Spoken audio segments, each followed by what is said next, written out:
again, everybody. Welcome to Frenemies of the People by Culleton Bauer Luce. We get together, we talk about Chicago and Illinois politics and the media just for the heck of it. That's Patrick, that's Eleni, producer Grace, aka Grace Draws Stuff, is our producer. Today's discussion is commercial free because we're still not sponsored by Wally's or Diet Coke, despite our passion for the products. We're also not sponsored by Dino's Pizza. We're not sponsored by anybody. We'll talk more about that at the end, though, because maybe our viewers, and there are so many, can help us pitch our ideas to our potential corporate partners, or just tell us that we suck. So as we tape this very serious conversation, Patrick and Eleni, 40 Democratic Texas lawmakers remain holed up in Chicago. As we discussed last week, they fled Austin, Texas to deny Governor Abbott the quorum he needs to vote on gerrymandered congressional districts that favor more Republican seats. They were at St. Sabina's Church the other day with Father Flager. They were doing some media interviews, but it's tough when they're not doing that. What are they doing? Are they just hanging out at their hotel room, possibly in DuPage County, Patrick? So, I had an idea that if you're a legislator who flees to Illinois, you're from another state, you're experiencing homelessness and statelessness, why not hang out at the Home Depot parking lot?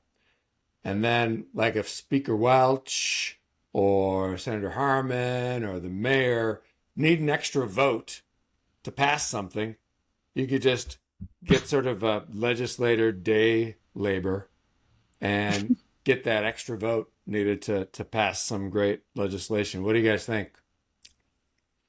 I mean, I think it'll be interesting to see if any of them go to the fair this week. Obviously, That's a we good had idea. Democrat Day, definitely not going to Republican Day. I don't know if anyone's going to Republican Day, but it'll be interesting to see if there's any sort of media components around them being here and what's happening incorporated into the fair, because that's always a big, it's the kickoff, it's the unofficial kickoff of the campaign, this new campaign cycle. So it'll be interesting to see what their engagement is on that. And it's the home of the butter cow, Patrick. That's right.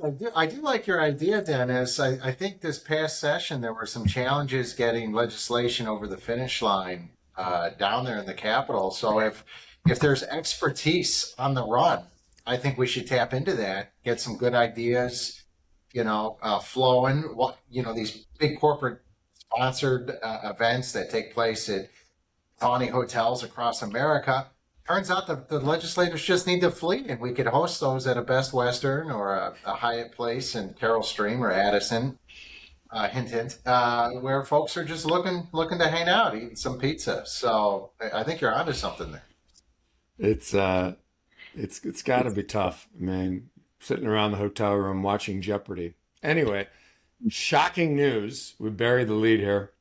Apparently, Governor Pritzker is considering running for president. So he was on Meet the Press over the weekend, and Kristen Welker of NBC asked him if he would rule out a presidential bid, and the governor said, "I can't rule anything out. But what I can rule in is that no matter what decisions I make, and I mean in particular about what I do here in the state of Illinois, it's about the people of Illinois." And he's going to focus on lifting up the people of his state. Is the state feeling uplifted, Eleni?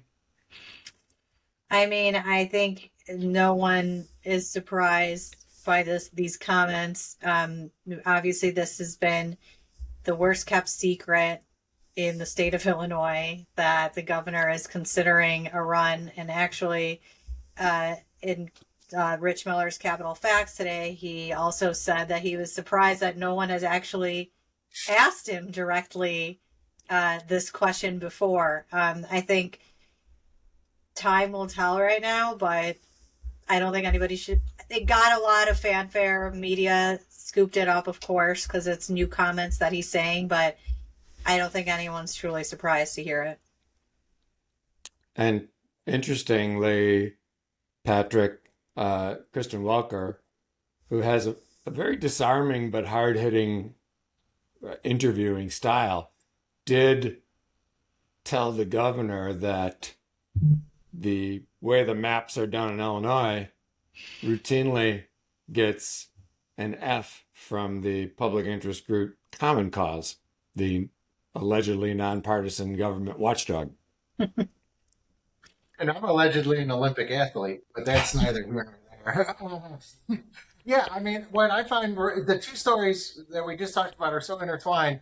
The Texas Democrats flee, and then Kathy Hochul says, "Well, I'm doing everything I can. You know, we're not even going to pretend to not do this in New York and in California and all of these things." But I do want to turn this question back to both of you. I don't understand what is to be gained by saying, "I won't rule anything." This is like a 1995 political consultant talking point. Well, just stay out of the game until you can confirm something as long as possible. And I know FEC things come into play.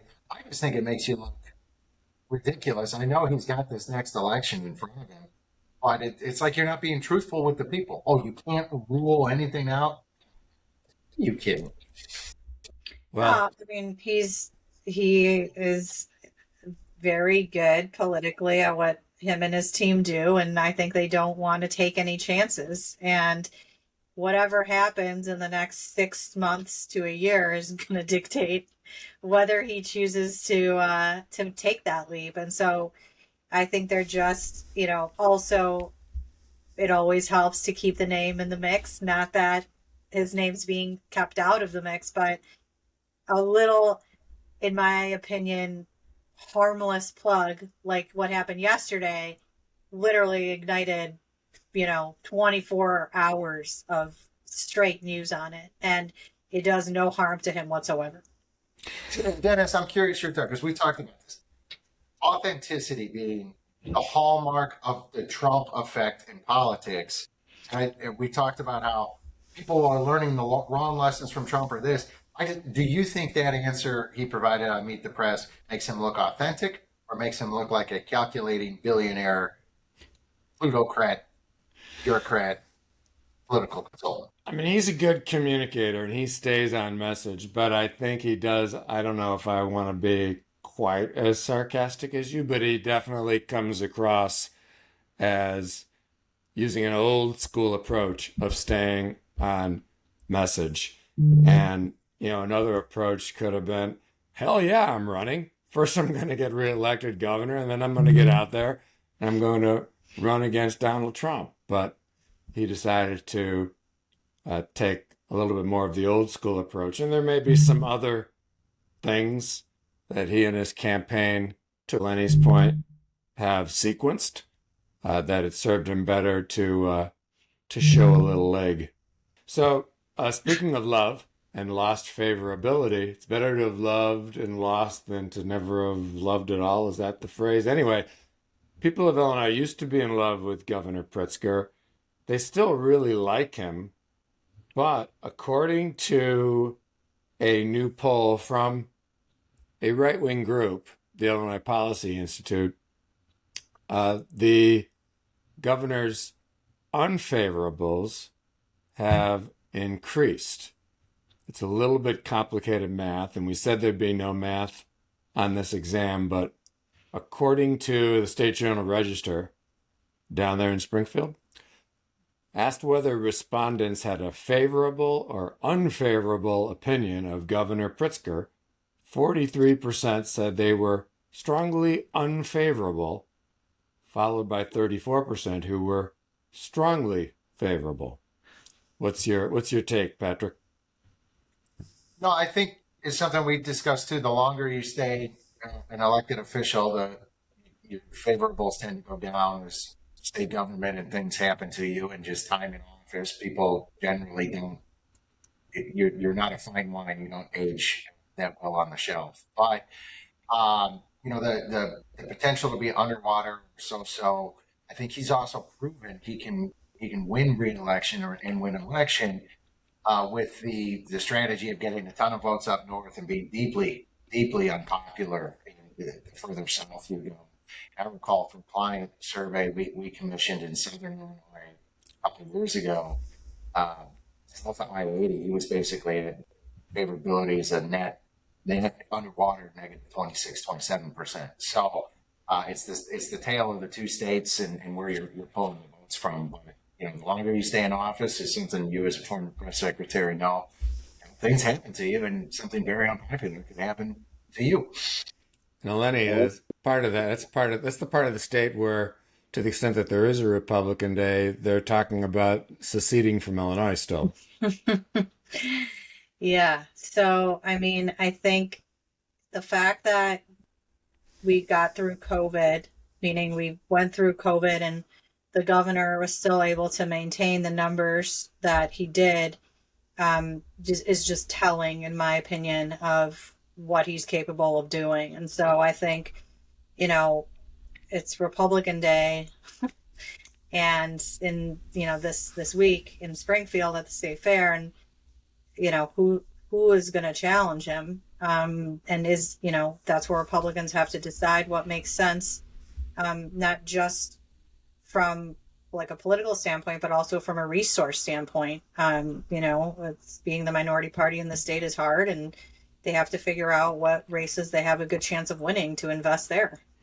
I understand that the in case of rain on Republican Day in Springfield, they're going to hold it this year in a studio apartment over at the Lincoln Towers. So anyway, back north of I-80 in the great city of Chicago, Jason Lee has been doing a lot of media now. Jason Lee is the close advisor to Mayor Johnson, and he increasingly has been talking like he is the mayor. He's been happy to opine on a number of critical issues. One of the things he is talking about is calling for more home rule authority for the city of Chicago so that they can do the things to raise revenue that Springfield is not allowing them to do. And so a number of interesting quotes from Jason to France Billman in the Chicago Sun-Times. He said, if there's no viable option, but there is momentum on giving Chicago more home rule authority, sure, we would be willing to take that on and do what's necessary for the people of Chicago. If for whatever reason they say, look, as much as we believe these are good ideas, we can't execute them, then we can say, all right, will you let us do it? And he also talked about short-term borrowing being the only way to avoid cuts to the classroom in Chicago public schools. So that's making some news and throwing some policy out there, perhaps in a way that even Fran may have been surprised when she was doing that interview. She probably thought she hit the gold mine. I mean, that was just like a treasure trove of on-the-record commentary that you normally wouldn't expect from someone affiliated with the mayor's office in Chicago. But, I think everyone looks at the city and says the one thing they need is more power to tax. And they just don't have enough taxation authorities, and if they could only tax a few more things at higher rates, things would be better. This one, I don't understand. I think it's the one time that maybe you're grateful that the state legislature has some authority involved in something. Well, Lenny, you're in a secure location located within the confines of the city of Chicago. That's true. That is true. But I don't know. I don't think anyone is safe right about now. Now, while we are talking about raising revenue, and as the old saying goes, don't tax you, don't tax me, tax the man behind the tree. Jason Lee did tell the Sun-Times that it's not really for having slot machines at O'Hare and Midway airports. Are you guys surprised by that? I am not terribly surprised because this whole concept of putting slots, I think folks are forgetting there's an equally invested partner in these wonderful airports we have in Chicago, and those are called the airlines. And the airlines, Dennis, as a former aviation spokesman, you can correct me on this, but I believe part of the deal is they get a cut of the revenue of all the concessions that occur. And so I'm not familiar in what world they would say, wow, what we should do is open up this monopolistic enterprise we have called an airport, let somebody else in, and we get nothing in exchange for it. I don't have any inside info, but it would seem like this story was propagated by slot machine operators and other folks like, oh, this would be a great idea, forgetting that I think there's only one or two airports in America that have slot machines. So if this was such a great idea, I think we'd see them everywhere. But we don't. Agreed. I was perplexed to say the least, but I don't really understand how that um I think it would not be a good look on the city if we went down that road. And that's always one of our top concerns, is having a good look. Okay, so I think it's now time for our most favorite time of our little gathering. Am I going New first? sounder. We're going to throw Lenny in. Sounds terrible. Can't wait. A Lenny. I've already said it 400 times, but Republican Day in the state of Illinois at the state fair this year, I mean, sounds terrible. Like, Enough said. terrible is probably like a nice phrase, but go ahead. These are our people. But I think we can speak truth to power. Patrick, what sounds terrible to you? What sounds terrible to me is I was reading about how the New York Yankees suck terribly and have had one of the worst runs in baseball over the past few weeks, despite having a $300 million payroll. So for the first time ever, I would say it sounds terrible to be a Steinbrenner and be responsible for watching that epic collapse occur. It's August. Maybe they can turn it around. But boy, that would not be fun to have set fire to that much money in the city of New York. Well, I can't really speak to that because our team in Chicago on the north side is on the struggle bus right now. There are just so many options for what we could talk about for sounds terrible, including having a discussion about whether there really is a man trapped in the bean in Grant Park. But I'm going to speak a little bit more close to home. I won't be trapped in a bean, but I'm going to be trapped in a minivan next week. So I just saw Lenny gasp. So I've talked before about how I'm a kind of weekend mediocre warrior endurance guy. And I'm joining a group of running friends in a relay run from the top of Mount Hood to 200 miles. So running through Oregon to the Pacific Ocean to Seaside Beach. It's called the Hood to Coast Run. And that requires my teammates and I to be in a minivan for about 30 hours together. The race organizers encourage people to bring a couple of changes of running clothes and to put the clothes you changed out of into Ziploc bags because apparently it gets a little ripe in the minivans and the sprinter vans that are in this relay. So it sounds, to any normal person, this sounds terrible. I am only supposed to be running in the dark a little bit, I think, but some of my teammates will be running in the dark of night. So all of that sounds terrible. But the reason we're doing this is we're raising money for the American Cancer Society. And so raising money for the Cancer Society does not sound terrible, but cancer definitely is terrible. And we've all lost someone to cancer. So I'll put a link in the description of this great channel and in our posts that you can support our cause if you so choose. And also in the chat, I'll put in our new email address, which is frenemies by CBL gmail.com, because we want to hear from you if you can help us fashion some arguments for Diet Coke or Wally's to sponsor us, or maybe Rico's Cheap and Dive Shop, or maybe you just want to say, I suck, but Eleni and Patrick and Natalie don't. There's a variety. I don't want to limit your creativity, but I do know that if it's terrible, it's Frenemies of the People. So thanks for stopping by. Until next time.